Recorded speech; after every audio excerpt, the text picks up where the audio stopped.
سندھ کے مزارات ویسے بھی کاروبار کا مرکز بن چکے ہیں اور گدی نشین اسے کاروبار کے طرز پر چلا رہے ہیں۔ ایک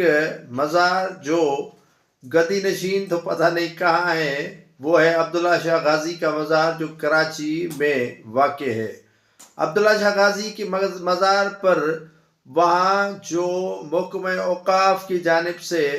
ایک پرائیویٹ عملہ رکھا گیا ہے، وہ لوگوں سے پیسے بٹور رہے ہیں، اور پیسے کیسے بٹور رہے ہیں؟ وہ اندر مزار میں جو آتا ہے اسے کہتے ہیں تبرکات کے پیسے رکھو، نیاز و ننگر کے پیسے رکھو، مزار پر چادر چاڑنے کے پیسے رکھو۔ اگر کوئی نہیں بھی دیتا تو زبردستی ان سے پیسے بٹورے جاتے ہیں۔ یہ محکمہ اوقاف کے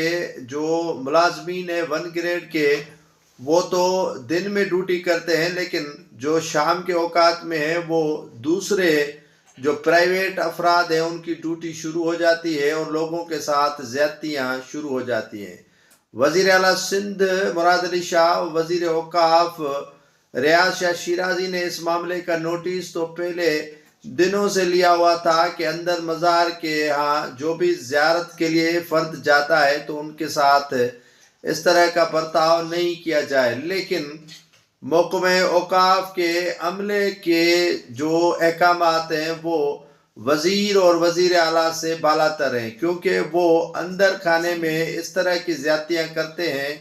جس کے لیے کافی لوگوں نے چیخنا چلانا شروع کر دیا، لیکن اس پر عمل ہونا اب باقی ہے، جس کے بعد یہ تاثر دیا جا رہا ہے کہ قانون محکمہ اوقاف کے ملازمین کا چلتا ہے، وزیروں کا اور وزیر اعلیٰ سندھ کا نہیں۔